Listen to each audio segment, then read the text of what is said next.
Olá, pessoal.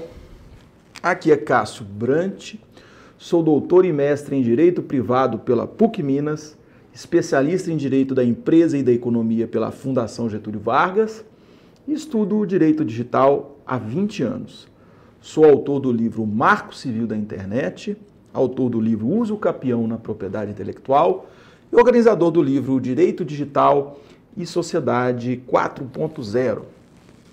Bem-vindos ao nosso curso Lei Geral de Proteção de Dados. Estamos hoje no segundo módulo, na segunda aula, e nós hoje vamos falar sobre dado pessoal.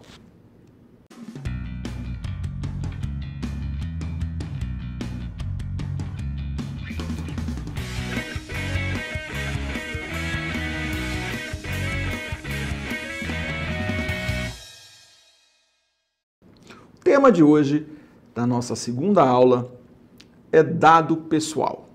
O que seria dado? Dado, gente, é qualquer informação que eu coleto de forma organizada ou não para o quê? Armazenar determinadas informações. Sejam essas informações, como nós vimos na Lei Geral de Proteção de Dados, sejam informações tanto no meio digital quanto no meio tangível, né? Pode utilizar mesmo um pedaço de papel e ali eu faço uma coleta de dados. E a Lei Geral de Proteção de Dados, ela me traz algumas classificações de dados. O primeiro dado que ela coloca é o que é dado identificável. O que seria esse dado identificado? Eu prontamente tenho uma informação de uma pessoa natural que eu obviamente, acabo a identificando.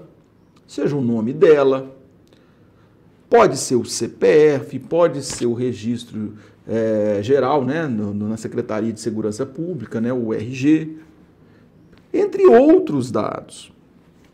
E nós temos também, a lei coloca uma segunda classe aí, que seria os dados identificáveis.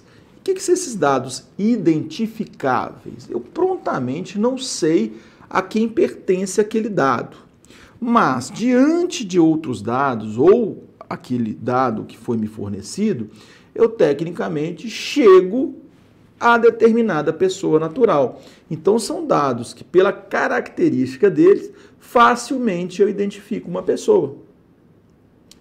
Então, dependendo dessa situação, eu pego determinada informação e falo assim, fulano de tal é o detentor, então, dessa informação. Eu chego naquela pessoa. E a lei fala de dados anonimizados. O que seriam esses dados anonimizados? São dados em que eu apago o nome do titular, eu tenho outras referências dele, e esse dado, para a lei, ele não tem tanta serventia a título de causar prejuízo à privacidade ou intimidade de uma pessoa. Nessa situação que nós estamos passando agora, do Covid-19, muitos hospitais fazem o ingresso dos pacientes, obviamente eles estão com dados desses pacientes, são dados, inclusive nós vamos ver, são dados sensíveis, e esses dados são levados de repente, para os órgãos públicos e que estão contabilizando o número, por exemplo, de doentes. E aí eu não preciso dar informação do nome desse paciente, de quem foi hospitalizado. Então esse dado, quando é transportado para estes órgãos públicos, esse dado ele é transportado de forma anonimizada. Eu tenho a informação, mas eu não tenho quem é o titular dela. Né? Por fim, né, já estamos tocando aí na questão dos dados sensíveis. A lei me coloca os dados sensíveis, sendo alguns dados que ela coloca como um rol exemplificativo. O que é um rol exemplificativo? Está contido na lei, mas ela não se limita àqueles instrumentos que são colocados. Tá? Então lá nós temos saúde, dados de religião, de sexualidade, dados genéticos, dados sobre sua convicção política ou filosófica, dados em relação à questão de sindicalizar. Então, são uma gama de dados que eles acreditam aí, por serem mais vulneráveis, tem uma proteção maior. Então, por isso, eles são chamados de dados sensíveis. O dado sensível para a área de saúde, por exemplo, ele é muito sério, porque acaba acarretando informações privilegiadas sobre determinada pessoa. Então, as clínicas, hospitais, médicos vão ter que ter um cuidado maior, por exemplo, no tratamento de dados que tenha ligação com a questão de saúde. Agora, o importante é compreendermos estes 4 tipos de dados, lembrando que o dado anonimizado não tem nenhum problema para a legislação, porque ele tem um cunho aí de pesquisa, uma informação pública, ele preserva a identidade da pessoa, né? E o trabalho do tratamento de dados, ele tem que ser feito em cima desses outros dados que nós colocamos aí. Então, por exemplo, e temos que ter a noção que alguns dados eles são imprescindíveis para determinadas utilidades, né? Então, se você vai se locomover, pegar um automóvel, né, um Uber, por exemplo, um aplicativo, você vai ter que fornecer seu endereço, né? Ele vai pegar para onde você está indo, e aí ele vai ter alguns dados a respeito de você. Se você pega aquele localizador Waze, por exemplo, ele vai estar colocando, te rastreando aonde é que você está.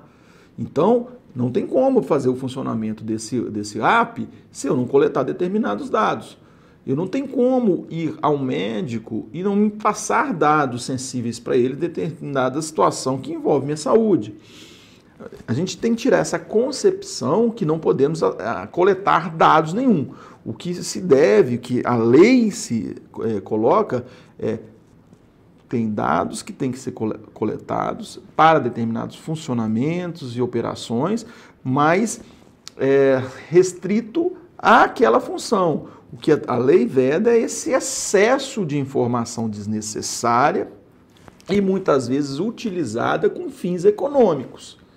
Sabemos que os grandes bancos de dados, eles utilizam essas informações com intuito comercial ou com intuito, às vezes, de ter uma informação privilegiada. As redes sociais, por exemplo, como Facebook, Instagram, entre outras, elas muitas vezes têm uma informação preciosa sobre o seu hábito de consumo e muitas vezes os anúncios que vão para você, que estão na sua timeline, eles são praticamente diferentes de uma outra pessoa, porque os anunciantes que ali pagam por esses anúncios, eles querem que seja visto. E esses instrumentos como Facebook, Instagram, eles querem que você fique mais tempo conectado, não é? E aí ele precisa do anunciante, e o anúncio para ser vendido, ele tem que ter algum efeito para essas pessoas. Então eu já vou direcionar determinado anúncio para aquelas determinadas pessoas em que é meu público-alvo. Porque, tecnicamente, ele coletou alguns dados seus, pessoais, que sabe algum tipo de gosto, que você tem o hábito, e aí você vira praticamente uma presa fácil e direcionada às determinadas propagandas. Na área de saúde, nós temos que entender que os dados relativos à saúde, podem gerar para os planos de saúde uma informação privilegiada, caso faça um cruzamento com uma farmácia, por exemplo, ou com uma indústria farmacêutica, e aí pode, por exemplo, mudar a sua faixa de preço ou te negar, de repente, a utilização de plano de saúde por previamente entender que você é um paciente ou um cliente que vai gerar um grande problema para a empresa que não é o lucro, né? Então tem planos que vão dar lucro e outros não, mas se eles verificarem que você é um contribuinte, aí, um assinante desse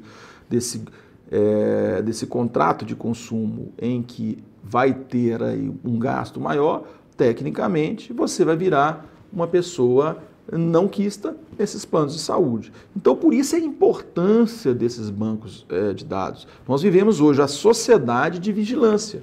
E os meios informáticos e os dados que acumulamos nos sistemas, né, que à medida que fornecemos, ou eles criam dados a nosso respeito, eles têm uma importância muito valiosa. E em razão disso, a Lei Geral de Proteção de Dados foi criada com o intuito de coibir, de minimizar o impacto dessa coleta de dados. Espero que tenham gostado dessa nossa segunda aula e peço a gentileza que, se gostarem e quiserem continuar assistindo a Lei Geral de Proteção de Dados, se inscrevam no canal e aguardo vocês na nossa próxima aula.